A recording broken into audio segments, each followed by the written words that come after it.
Kita akan mendengarkan renungan malam hari ini, khususnya untuk kita pengisian bagi orang-orang yang sudah percaya.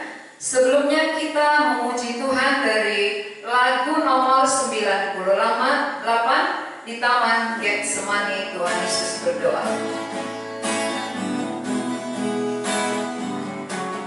Yang sudah tahu lagunya, saudara-saudara di rumah boleh ikut bernyanyi. Di Taman Getsemani, Tuhan Yesus berdoa, ia ditangkap dan dibawa. Tiada yang tidak berdosa, dihina, dicerca, lenyapkan dan salib.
Pujian ini untuk kemuliaan bagi Tuhan di Taman Getsemani.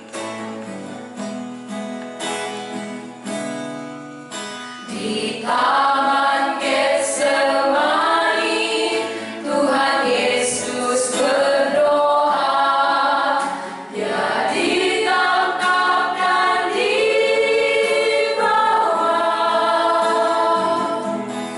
Dia yang tidak berdosa, dihina, dicerca,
sebelum kita mendengar firman Tuhan.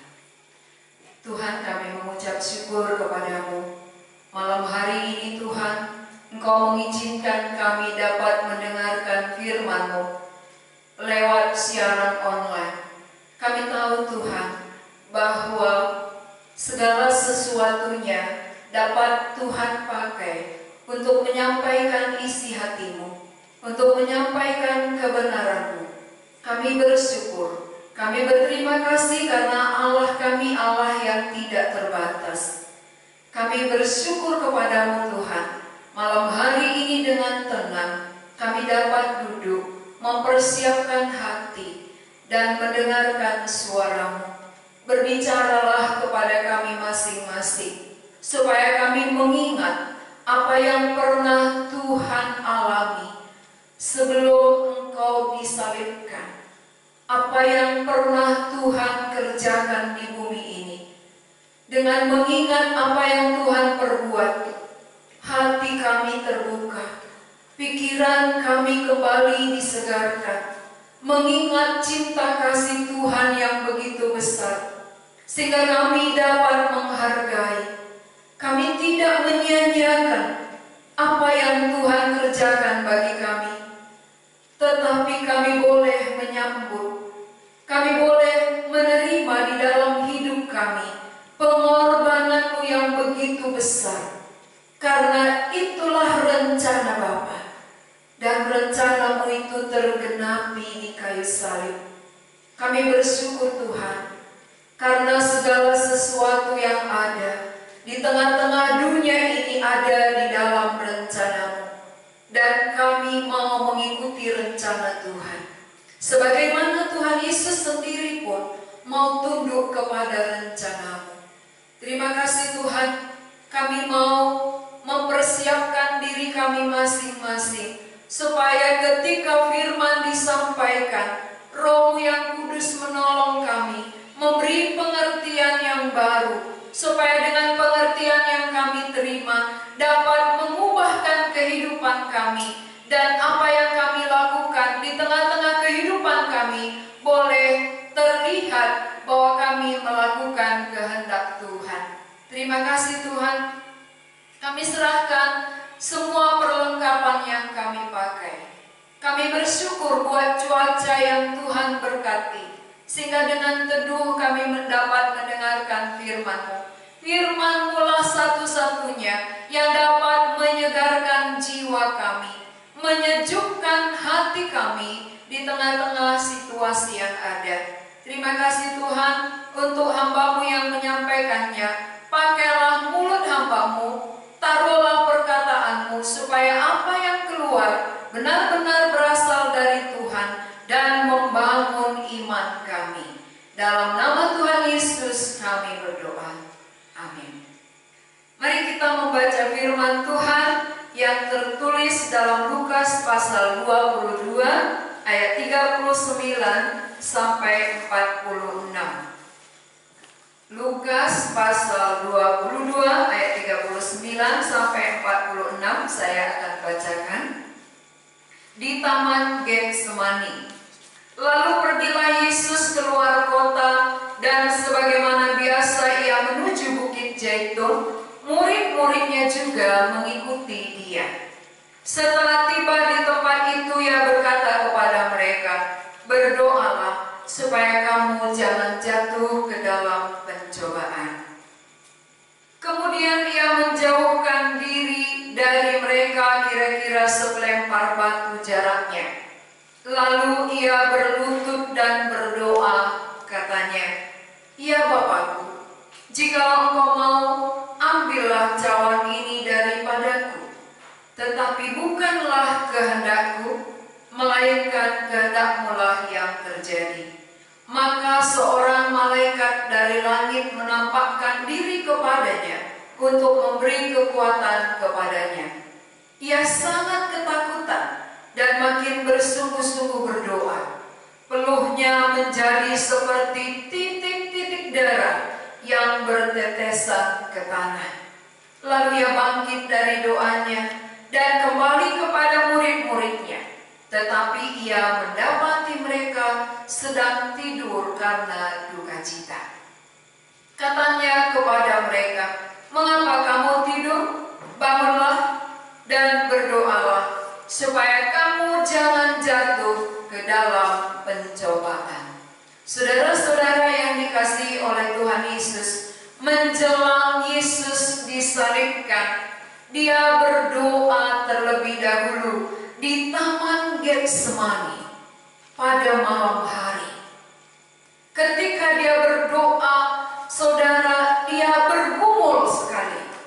Kenapa Tuhan Yesus bergumul ketika dia berdoa? Karena dia tahu saatnya akan tiba, bahwa kematiannya sudah dekat. Maka di dalam doanya itu dia berkata, "Ya Bapa, jikalau Engkau mau, ambillah cawan ini daripadaku. Tapi bukan kehendak-Ku, melainkan kehendak-Mu lah yang jadi." Saudara-saudara yang dikasihi Tuhan, kenapa Tuhan Yesus berdoa, "Ambil jikalau Engkau mau, ya Bapa, ambil cawan ini"? Apakah itu cawan, saudara? Cawan itu adalah penderitaan. Berarti Tuhan Yesus bukan merasa gampang menjalani penderitaan itu.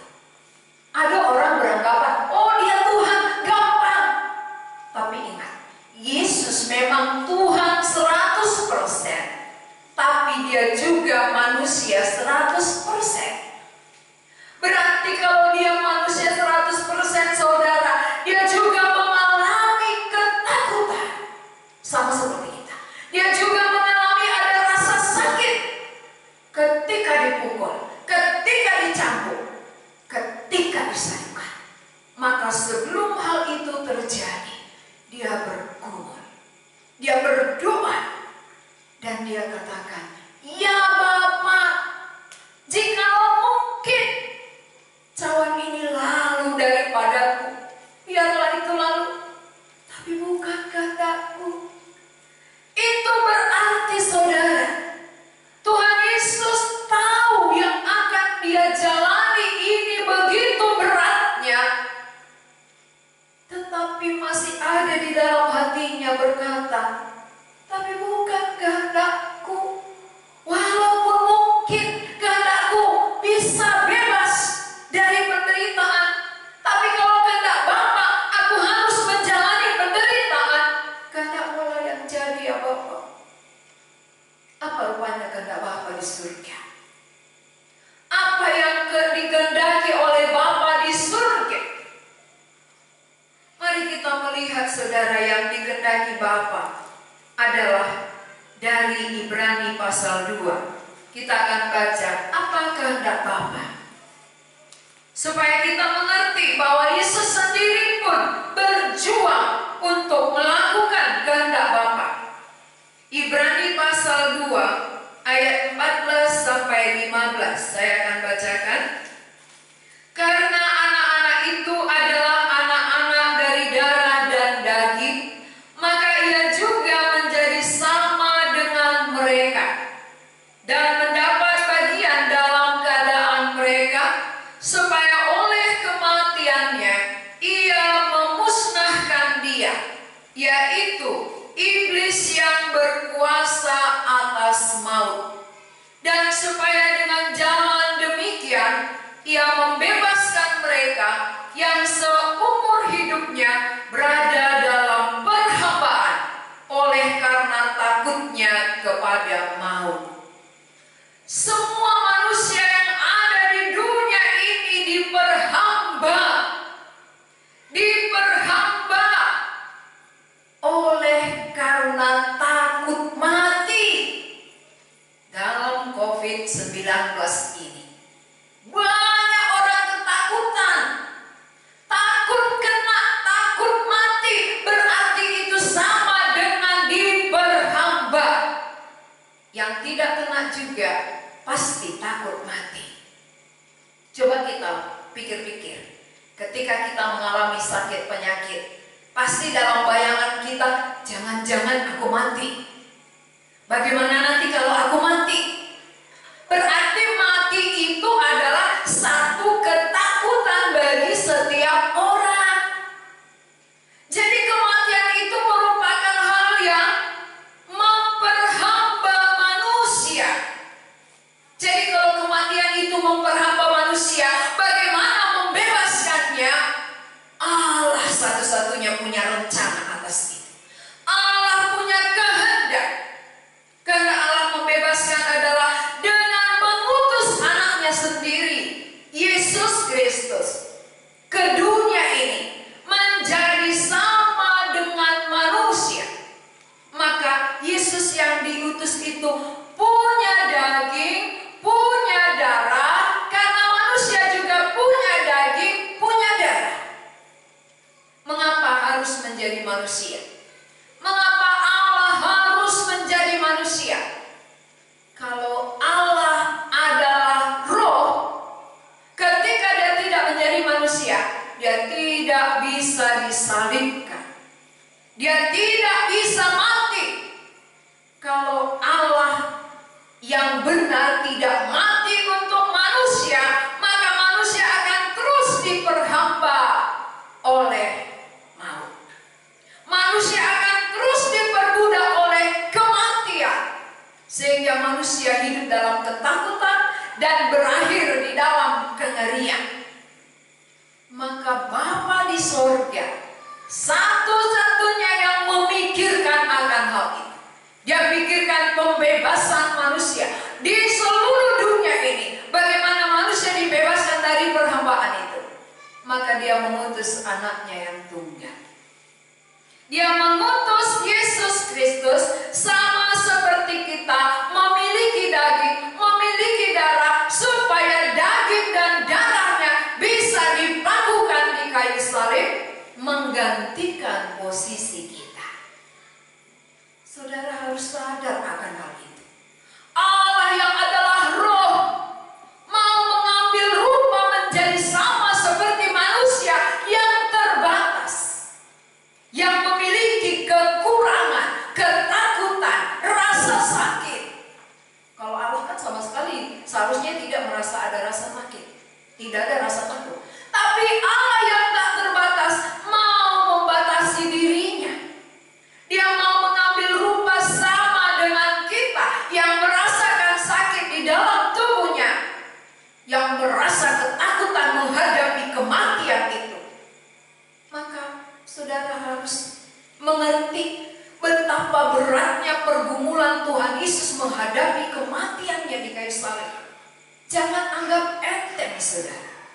Jangan anggap itu perkara biasa, sehingga kita tidak menghargainya, kita menyepelekannya, kita anggap itu suatu dongeng, cerita belaka. Ini fakta, ini kebenaran. Allah mau menjelma menjadi manusia, memiliki daging, memiliki darah yang dikorbankannya bagi kita. Kenapa dia nggak ambil alih sama seperti hewan? Mengapa dia ambil alih sama seperti manusia? Karena yang mau dibebaskan oleh Tuhan Yesus adalah manusia. Hewan tidak perlu ditebus. Hewan tidak ada roh di dalam tubuhnya, sehingga Yesus tidak mati untuk hewan. Malaikat tidak punya tubuh sama seperti kita. Malaikat itu roh. Maka Yesus juga tidak mengambil seperti malaikat. Yesus mengambil rupa seperti manusia, karena yang mau dibebaskan adalah manusia. Sadarkah saudara bahwa saudara manusia? Saudaralah yang mau dibebaskan oleh Tuhan. Saudara yang mau ditebus oleh Tuhan. Maka dengan dirinya yang mau menjelma menjadi manusia, memiliki keterbatasan, dia datang. Dia sama dengan kita supaya dengan kematiannya ia memusnahkan dia, yaitu iblis yang berkuasa atas maut. upah dosa adalah maut. Berarti kalau saudara tidak dibebaskan oleh kematian Yesus, maka saudara yang menerima maut. Karena semua manusia sudah berdosa. Siapapun kita, tidak ada yang terlepas. Semua orang akan mengalami upah dosanya maut kalau Yesus tidak mengalami kematian. Betapa berharganya kematian Yesus ini untuk kita. Dia tahu apa kehendak Bapa di surga. Kehendak Bapa di surga bagaimana ciptaannya yang paling tinggi, itulah manusia terbebas. Bebas dari maut. Bebas dari rasa takut akan kematian. Sejak lama manusia diperhamba oleh ketakutan, maka Tuhan Yesus datang membebaskan kita lewat mengutus Yesus ke dunia ini. Jadi saudara-saudara, dari Ibrani ini jelas bahwa kehendak Bapa di surga memang Yesus harus mati. Maka waktu dia berdoa tadi, dia katakan, jikalau mungkin, artinya kalau masih ada cara lain, jalan lain membebaskan manusia tanpa harus aku mati. Tapi kalau ini jalan satu-satunya ya Bapa, biarlah kehendak-Mu yang jadi. Walaupun aku mengalami penderitaan, biarlah, agar manusia terbebas. Itu bukti kasih yang dalam. Kasih Allah yang dalam bagi kita. Dia mau membebaskan kita dari rasa takut kepada maut. Saudara-saudara yang dikasihi Tuhan, sudah berapa lama saudara hidup di bumi ini? Walaupun saudara masih hidup sehat sekarang, kematian pasti terjadi. Berarti kalau kematian pasti terjadi, bagaimana supaya lepas dari kematian kekal? Itu yang perlu dipikirkan, bukan lepas dari mati jasmani ini. Kalau mati jasmani ini, walaupun lepas sekarang dari COVID-19, tapi dari panggilan Tuhan, gak ada manusia yang bisa lepas. Ketika Tuhan katakan pulang, semua akan pulang. Berarti sekarang perjuangan kita apa? Bagaimana aku lepas dari kematian kekal? Bukan lepas dari kematian sementara ini, tapi dari kematian kekal, hukuman kekal, upah dosa maut itu. Dari situ aku perlu dibebaskan. Dan untuk itulah Yesus datang membebaskan kita. Maka saudara-saudara, kita kembali ke Lukas tadi. Dalam ayat 43, mari kita perhatikan bersama-sama apa yang terjadi. Dalam ayat 43 saya akan bacakan. Maka seorang malaikat dari langit menampakkan diri kepadanya untuk memberi kekuatan kepadanya. Ketika Yesus bergumul, ada malaikat menampakkan diri, memberi kekuatan kepada Yesus. Biasanya kekuatan itu apa? Kekuatan diberikan melakukan apa yang ditugaskan kepadanya. Berarti Tuhan Yesus diutus untuk mati.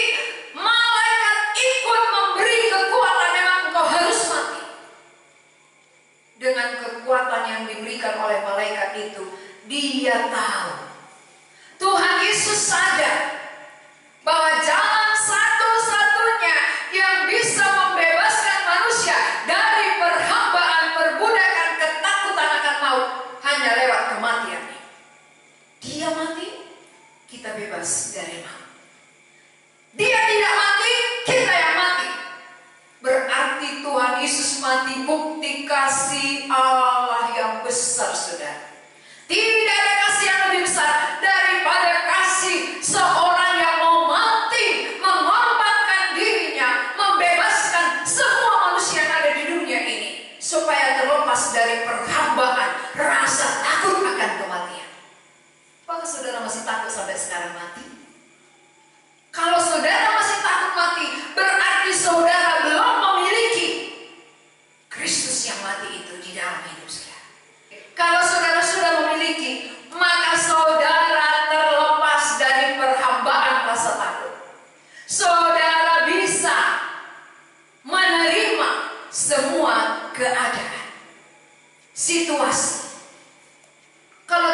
baca ayat 44.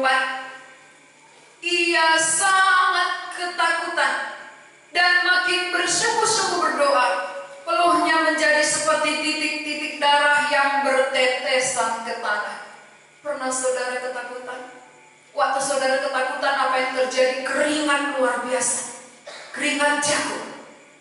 Berarti Tuhan Yesus waktu ketakutan menghadapi cawan itu, menghadapi kematian, penderitaan itu, peluhnya seperti titik-titik darah. Itu berarti cepat, saudara. Berarti pergumulan yang begitu berat menghadapi kematian, tapi dia kerjakan. Dia taat kepada Bapa di surga. Kenapa Tuhan Yesus dengan ketakutan, dengan peluh seperti titik-titik darah pun dia mau taat? Karena itulah satu-satunya obat bagi kematian. Obat untuk tidak mati selamanya, harus Yesus mati. Berarti kalau saudara mau hidup selamanya, sudah tersedia obatnya. Kalau hanya obat virus saudara makan, sekarang hidup, nanti pasti mati. Tapi kalau obat dosa, itulah kematian pengorbanan Yesus. Satu kali saudara terima, saudara akan lepas dari kematian kekal. Saudara akan bebas. Sekarang selagi hidup tidak takut mati, dan di sana akan hidup selamanya. Ini pengharapan. Jadi Tuhan Yesus itu datang untuk apa? Dia menggenapi rencana Bapa. Tuhan Yesus datang ke bumi apa? Melakukan kehendak Bapa di surga, bukan melakukan kehendaknya. Saudara-saudara yang percaya, untuk apa saudara ada di bumi? Untuk apa Tuhan menebus saudara? Untuk apa Yesus mati menggantikan saudara? Supaya saudara juga melakukan kehendak Bapa di surga. Kita sama-sama melakukan kehendak Allah. Itu tujuan dia menggantikan kita, saudara. Bukan melakukan kehendak kita. Berapa lama saudara sudah ditebus? Kehendak siapa yang saudara kerjakan? Mari tilik kerohanian kita. Lihat kembali betapa besar pengorbanan yang sudah dikorbankan Yesus untuk saudara. Lalu apa yang saudara perbuat, korbankan bagi kehendak Bapa? Lihat kerohanian kita. Jangan memaksakan kehendak saudara-saudara. Seringkali kita mau memaksakan kehendak kita. Seperti kejadian sekarang ini. Banyak orang menjerit-jerit. Bagaimana ya supaya aku cepat bisa sekolah? Bagaimana ya supaya aku bisa ke kampus? Bagaimana ya aku bisa bekerja seperti biasa? Bagaimana ya aku melakukan aktivitasku dengan bebas? Apakah itu kehendak Allah? Tanya Tuhan. Kehendak Allahkah aku bebas? Atau Tuhan izinkan ini terjadi supaya orang-orang percaya, berkarya, memikirkan, melakukan kehendak Allah? Bagaimana jiwa-jiwa yang mati itu bisa dihidupkan? Bukankah itu kehendak Allah? Bagaimana kalau dengan situasi seperti ini banyak orang berbalik kepada Tuhan? Itu yang perlu kita pikirkan, saudara-saudara. Bukan bagaimana enaknya di diriku, bebasnya aku seperti biasa, lari sana lari sini. Itu kehendak dagingku itu. Bagaimana aku bisa melakukan aktivitasku, mendapat uang kembali dengan banyak, tidak ada kerugian. Itu duniawi. Tapi kehendak Allah bukan untuk itu. Kita harus menyadari kehendak Allah Bapa di surga adalah Yesus harus mati. Maka Yesus katakan, ya Bapa, kehendak-Mu lah yang jadi. Bolehkah kita sebagai orang percaya berkata, ya Tuhan, kehendak-Mu yang jadi. Aku tidak meminta ini dan itu. Tapi dengan situasi yang ada sekarang pun, biarlah kehendak-Mu jadi. Banyak orang yang takut mati bisa dibebaskan dari kematian kekal. Itu kehendak Allah. Jadi jangan memikirkan kehendak diri sendiri.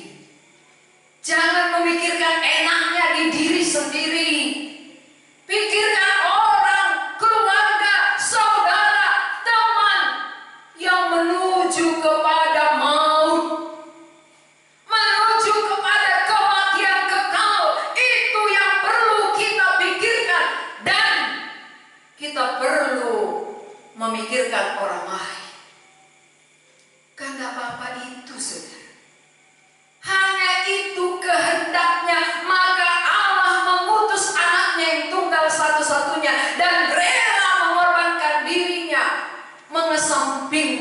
kesenangannya.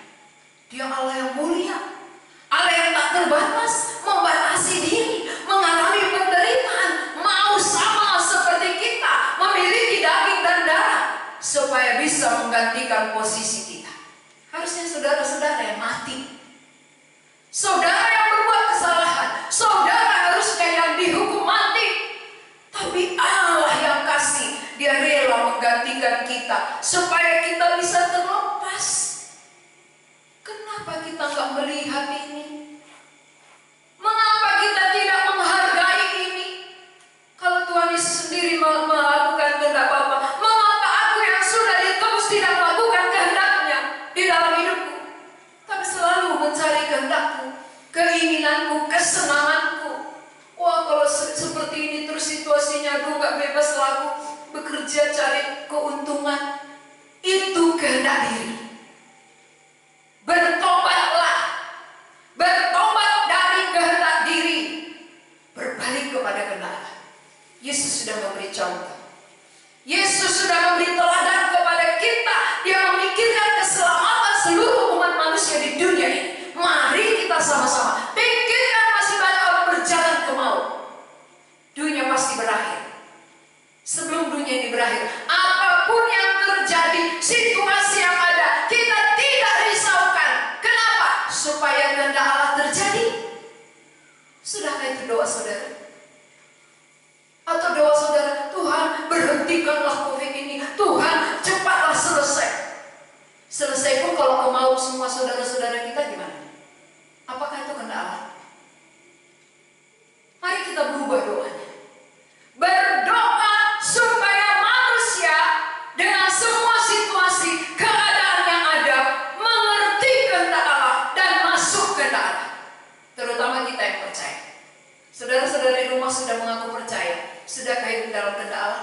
Atau masih memikirkan kehendak diri, kesenangan pribadi, keuntungan diri, tidak pernah melihat orang berjalan ke maut. Aku sudah dibebaskan, orang lain ke maut, tidak pernah peduli.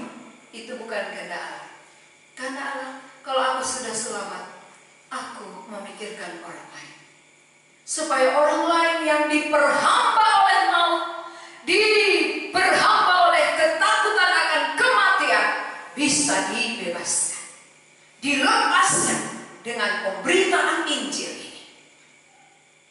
Maka pada semua kesempatan kita boleh pakai dengan segala strategi, metode, pakailah untuk melakukan kehendak Allah.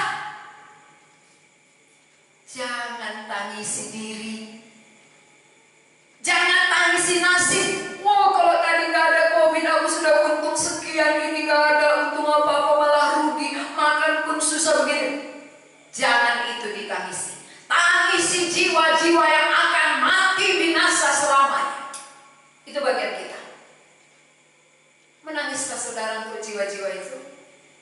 Mari kita tangisi mereka. Mereka dalam ketakutan, tidak tahu ujungnya apa, tidak tahu akhir hidupnya apa. Mereka hanya ketakutan mati secara fisik, tapi takut akan maut tidak ada. Mereka belum ngerti akan hal itu. Lalu kalau saudara diam, tidak menceritakan, tidak membagikan, tidak menyampaikan kepada mereka, mereka akan berjalan terus dalam maut itu. Mari kita sama-sama berjuang, melakukan kehendak Allah sebagaimana Yesus sudah lakukan kehendak Bapa di surga. Ini kurang dalam bagi kita selama ini. Kita menganggap sepele, kita menganggap ringan apa yang telah diperbuat Yesus atas hidup kita, sehingga kasih kita pun sangat minim. Kalau orang yang merasakan kasih Allah begitu besar, kasihnya kepada Allah pun besar. Maka saudara-saudara yang dikasihi Tuhan, apakah saudara-saudara merasakan kasih Tuhan pada saudara itu sangat luar biasa, begitu besarnya, begitu dalamnya? Kalau benar, apa reaksi saudara? Apa tindakan saudara? Aplikasi dalam hidup saudara itu apa? Kalau orang besar kasih Tuhan, pasti dia pun besar kasihnya kepada Tuhan. Dan teraplikasi dalam tindakan sehari-hari, memikirkan jiwa-jiwa yang akan binasa menuju maut itu. Jangan tangisi diri sendiri, tangisi jiwa-jiwa. Orang yang sudah diselamatkan tidak lagi hidup untuk diri sendiri, tapi hidup untuk Kristus. Karena Kristus yang sudah berkorban bagi kita. Apa yang di pikiran Kristus sehingga dia mau mati untuk kita? Bagaimana supaya semua manusia berdosa di dunia ini bisa bebas dari kematian yang kekal? Lalu pikiran Kristus taruhkan dalam pikiran kita, supaya kita juga dapat memikirkan sebagaimana Tuhan Yesus pikirkan orang lain. Dan bukan hanya dia pikirkan, tapi dia kerjakan. Dia memikirkan orang berdosa, lalu dia mati bagi orang berdosa. Mari semua saudara yang sudah percaya, pikirkan saudara, keluarga, tetangga, siapapun dia yang masih menuju kebinasaan, dan bertindaklah. Ini kesempatan kita untuk bertindak, memikirkan mereka. Kesempatan dalam semua keadaan bisa kita pakai. Kita harus bersyukur. Dengan ada kejadian seperti ini, banyak orang takut. Disitulah fungsi orang percaya, untuk memberi obat kepada mereka yang takut. Ini obat takut mati. Yesus sudah mati supaya kamu menjadi hidup. Berarti kalau sudah ada obat, tawarkan. Kenapa saudara diam? Saudara katakan, aku sudah minum obat, aku sudah sembuh, tapi gak cerita kepada orang yang takut mati. Ngapain saudara di rumah? Apakah kita mempertahankan, oh supaya aku gak kena virus, supaya aku gak tertular, supaya aku sehat? Itukah kehendak Allah? Kata Allah, bagaimana supaya orang yang takut mati mendapat obat?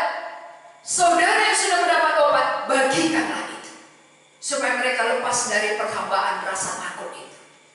Ini kehendak Allah. Jadi setiap orang percaya harus mengerti kehendak Allah dan hidup dalam kehendak Allah, melakukan kehendak Allah. Bukan lagi memikirkan kesenangan diri sendiri, keuntungan diri sendiri, tapi keuntungan kerajaan Allah. Saudara-saudara yang dikasihi oleh Tuhan, ini waktunya.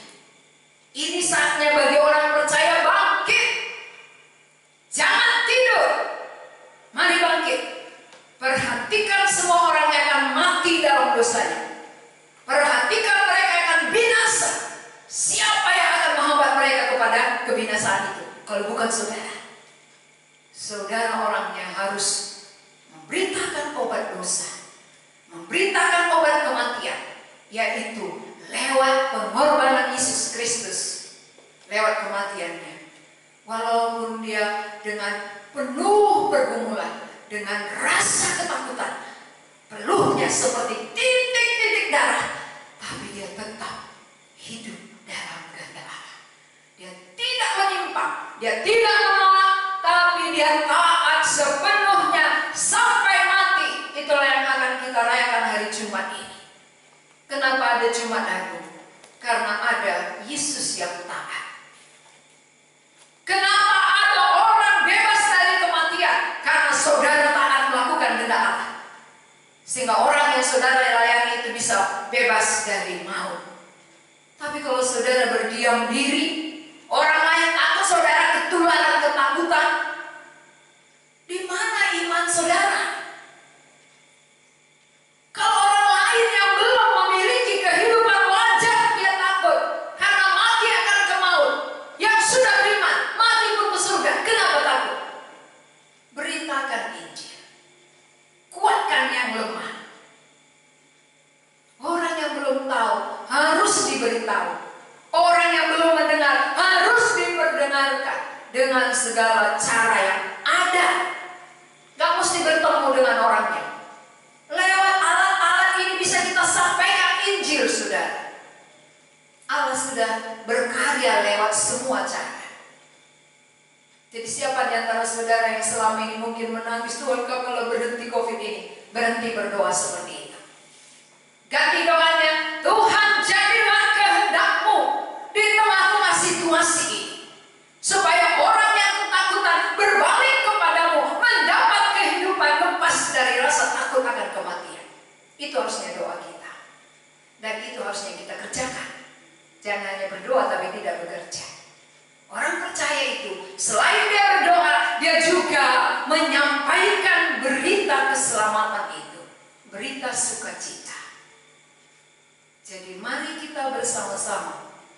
memikirkan akan hal ini. Melakukan kehendak Allah sama seperti Yesus yang sudah melakukan kehendak Bapa di surga. Dia harus menjadi sama dengan manusia, membatasi dirinya. Harus ada daging. Daging itu terbatas. Allah tidak terbatas, mau menjadi terbatas. Karena lewat itu dia bisa mati. Dan lewat kematiannya ada pengampunan. Lewat kematiannya ada kehidupan. Sehingga orang yang memiliki Yesus, dia lepas dari perhambaan akan ketakutan terhadap kematian. Maukah saudara dipakai Tuhan melakukan kehendak Allah? Mari kita bersama-sama. Supaya semakin banyak orang yang takut mati menerima obatnya. Mendapat obat dari mulut kita ketika kita sampaikan kepada mereka. Sehingga mereka juga dibangunkan. Mereka juga dibangkitkan. Mari kita berdoa. Tuhan, kami mengucap syukur kepadamu untuk firman yang boleh kami dengar pada malam hari ini. Kami tahu walaupun Tuhan Yesus dengan penuh pergumulan di Taman Getsemani, tetapi dia tetap taat melakukan kehendak Bapa di surga. Dia harus menjadi sama seperti manusia, mengalami keterbatasan, memiliki darah dan daging, sehingga dia pun merasa kesakitan ketika dicambuk dan dipukul. Tetapi oleh karena cinta kasih-Nya, oleh karena dia mau taat melakukan kehendak Bapa di surga, dia datang ke dunia. Dia rela mati supaya lewat kematiannya, lewat pengorbanannya, dia membebaskan manusia dari perbudakan akan rasa ketakutan terhadap kematian. Terima kasih Tuhan untuk firman-Mu malam ini. Berkati setiap telinga yang sudah mendengar, supaya hati boleh dilembutkan untuk menerima kebenaran firman-Mu dan hidup di dalamnya. Melakukan kehendak Allah, bukan melakukan kehendak diri sendiri, kesenangan pribadi, tetapi kehendak Allah jadi dalam diri setiap orang percaya. Terima kasih Tuhan, bangunkan kami yang sedang tidur, kuatkan kami yang sedang lemah, supaya lewat firman-Mu ini kami kembali bangkit dalam semua situasi dan keadaan. Kami bersyukur dapat menceritakan obat dosa, karena itulah kebutuhan setiap manusia. Di dalam nama Yesus Kristus kami berdoa.